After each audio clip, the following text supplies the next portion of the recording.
Alright guys, welcome to my first video on the channel. Today we're going to be installing the primary and secondary induction hoses from Sico developments, or Sico, whichever you want to go with it. So first thing we need to do is just pop the bonnet. We'll get straight into this. Lift the bonnet up. Got the hydraulic struts on to hold it up.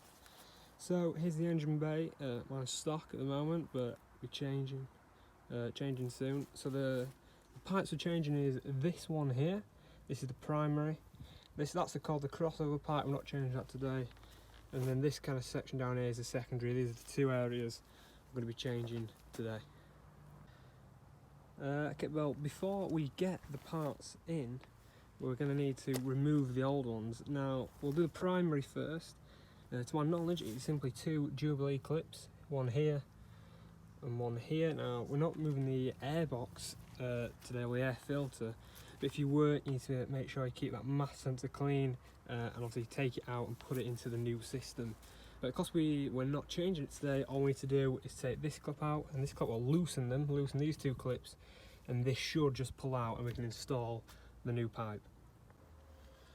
So first we're just taking a flathead screwdriver, and all we're doing is loosen off those clips. Lefty loosey, righty tighty. You can see the clip actually, moving back. Once we get it loose enough, we'll just move on to the next one. Once again, we're just loosening it off using a flathead. Make sure you keep your engine cool for this. You might want to, if you have been driving it, leave it sitting for 10 minutes or so. Just make sure it's cooled down. Shouldn't be a problem with the air pipes or the induction, but just in case if you're touching any of these parts near the engine, it could be really hot. Now these are very dusty and dirty, so it's going to be a bit of a pain. I don't know if these are going to be loose enough. Just grabbing the screwdriver. Don't know how loose they come off. I mean, I'm pretty sure they've come off. I don't want it to drop down into the engine bay. That's all. Just put the screwdriver there. Let's give this. It is coming. You can see on this bike, all I can do is wiggling it off.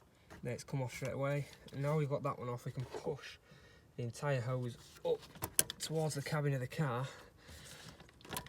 And as you can see here, this section here is coming loose. And there we go. There's the the original stock primary induction hose, and we'll just get a comparison. Very similar shape, but I think the bore size is a little bit better, increasing the airflow, and obviously it's a much nicer red colour. So now we're going to get the primary induction hose in the car. Alright, so what I've done is I've taken the Jubilee clips off. You can buy new ones, and some companies will sell the new pipes with new Jubilee clips, but if they don't, like this, you can just take the old ones off. They seem to be in good shape, good nick, so we can. It's effectively a reverse process of the de-stall. Push the pipe further into the cabin and then bring it back so it sits where it was before, and just manoeuvre, wiggle it on, making sure we're going in the right direction. You can see for that pipe to line up, so the top end of the pipe needs to be tilted over quite a considerable amount. There is quite a bit of flex in these pipes. As you see, I'm doing it one-handed, so it's not too hard work. Just trying to get this lip over there, so I'm just going to do that, but all it is just wiggling it so it's in position. I'm just going to do it with two hands. Okay, so now I've got the top kind of hinge on. It was really easy actually. It was just pushing from this side at the same time, trying to do, and there's quite a lot of flex, as you can see, in the pipes. It's nice and easy to get into place. So I've got the Jubilee clips on. All it was is, because of aluminium, they bend really easy. You can just open them all the way up. So rather than being a circle, it's more like like a banana shape, slide it under, and obviously it meets the top. I've just hand tightened them on, just through there, and I'm going to tighten these up with a screwdriver. Once again, the only tool you need for this is the flathead. Now, one thing I've noticed is that already it's just coming loose there, so when you're tightening it, make sure the seal is nice. You can see, and I'm probably going to have it here and the other clip there. I'll just hand tighten them on into position, I'd say.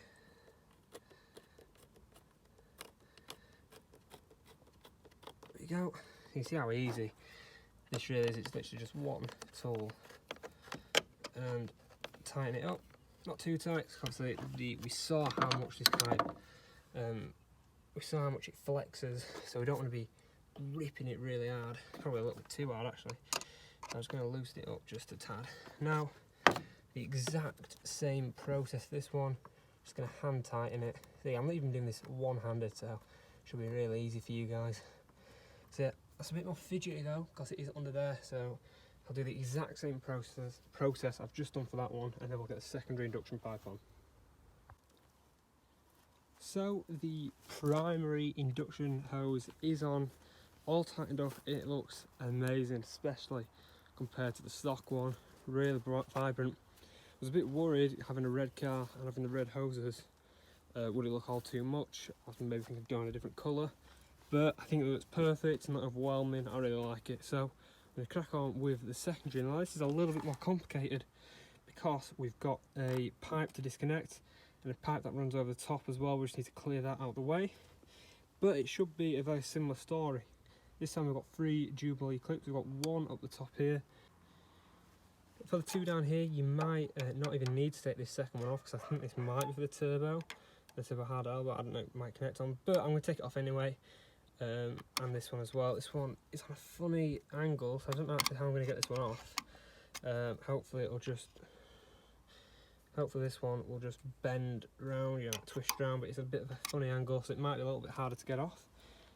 But I'll get that one off and that one, and we'll see if we can we don't even need to set that one off. We'll see if that's just clamping something else down. So I've loosened the top Jubilee clip and also the 3rd one. I'm not going to attempt the second one at the moment. It might even be a Jubilee clip. I might just be looking at it from the wrong side. So I've loosened these both off. I'm just going to hope that pulls off. Maybe you can see, I'll just give this one a little tug. You can see it's already, opening up. So a little bit more. Just switch hands with a little bit more wiggling again. That's all this really is, this process. It's just wiggling it. You don't want to yank it off and potentially break anything. There we go. So that one's loose, but before I take it off, I just want to get these connection pipes out of the way. Now this one, all it is, it's just, well, you see it's a bit of corrugated conduit going into some sort of clip. I'm pretty sure I just apply pressure from all sides, it pops off. For these wires, it looks like a wiring loom of some sort. You probably could just bolt it straight off, but this, once again, it does clip off. It's similar to the MAF sensor actually. It looks like the exact same clip, so it should just clip out. So clip that out, get it out of the way, unclip this and get it out of the way, and then we'll go from there. Alright, so finally got the secondary induction hose out. A few things to note. It was actually, I was trying to do it a bit of a hard way. This hose here, I was thinking, how on earth does it come off? And I was trying all sorts. And I looked over at the secondary induction hose, the aftermarket one. All that connects it is this little ridge, if you can see there. So said to me, just be brave, give it a yank. Hopefully you don't pull it off. Yanked it straight off. It came off like a treat. For this, I literally couldn't figure out how to get it off. I even took away the torque screw, which I'll have to put back in. You see there, I put the torque screw out. I still haven't got it out. I mean, I don't know what's holding this in. I think it's just probably like a grommet or something. I just yank it. But all I was trying all sorts, and just one time I just clipped and give it a bit of a yank, a bit more of a yank than I should have done, what I was doing before. And it came right out, and then this came out really easy. Didn't have to take off that second clip. It wasn't a Jubilee clip after all. So I'm just gonna. Don't know if I can leave that on. I'll have to remove it. I'm pretty sure I can just have 2 Jubilee clips on either side. Anyway, so we're going to get the aftermarket secondary induction hose installed now. Alright, so got the secondary hose on. I couldn't film it because it took 2 hands, definitely took 2 hands I think. This was much harder than the first one, multiple reasons. Definitely put the clips on first, you know, what I was talking about earlier with like the banana U-shape sort of thing where you can go under and then around. Won't work for this first because there's just not enough space around here. And also, well, it's just in general easier. So I put them on first. And the direction I went for first was I put the bottom end of the hose in, I got that tight in, and I just almost lifted this middle bit up so that front end could bend down, and I put the bottom lip in first and then moulded it round. So I have to pull back with one hand and push down the other, bit of a back and forth motion. It took about a minute or so, that one literally took a couple of seconds. So just give it a bit of a drive around, make sure these clips are on top. This one was right down here to me, so I had to just kind of bend it around because I didn't want it being on the dipstick obviously. I don't think I need a secondary clamp, I think it's just, you know, holding all the other components. So I'm going to tighten up these Jubilee clips now, make sure these are all sealed, because when I put this one on, I didn't even notice, but this came out like a full centimetre or so. And also, don't just have a look at this top edge, which is nice and sealed, just push on like towards the bottom edge, make sure the bottom edge is all in. And obviously I can't actually see around the back here if it is lipped on, so I'm going to double check that as well, but it should all be fine. So we're going to tighten up the clips now. Right, so I've finally got the secondary induction hose on. Let me tell you, it was an absolute ball ache to get on. It's mainly because of this. Now, I need to clip this back in, but it's this section here. I got the hose on, and all I had left to do was hook this in. But I just could not. I don't know if I'd aligned it wrong or whatever, but it just wouldn't go on. No matter what I tried, I was proper giving it some. Thought, you know what?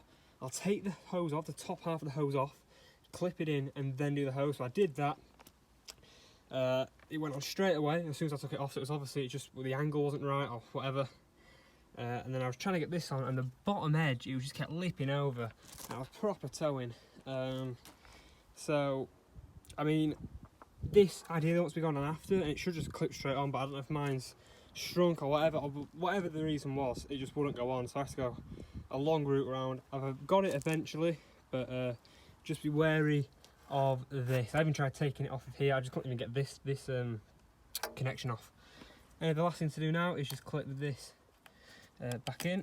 As you can see, wait for the click, there we go, that's clipped in. And so we can, I've tightened up the Jubilee clips by the way, bottom and top. We don't need that third one, I don't think anyway. And when we walk away from the engine bay, look at that, it looks completely different. It's changed the look of the engine bay. I've got a lot more videos coming up regarding the engine bay dress up kit, engine cover, all sorts, so stay tuned for that. But yeah, pretty easy install apart from just the fitment of this hose and the top edge here. But it's on, it's all working. When you start up your car, just check the engine, well the dash for any engine lights that is related to the airflow, because this is all to do with airflow. Check that, you know, this is clipped in, that's clipped in, etc. You haven't knocked this out, the MAF sensor. So that is the video over. I hope you enjoyed. I think the car looks much better for the engine bay. I'll be doing lots more videos upcoming talking about how I did each mod on the car, because obviously I've got these rally flats which I know a lot of people were wanting tutorials on them because I struggled. They were an absolute arse to get on. Sun strip, wind deflectors, and a few more things on the back of the car as well. But for the upcoming videos it's going to be straight install, so I hope you enjoyed and see you in the next one.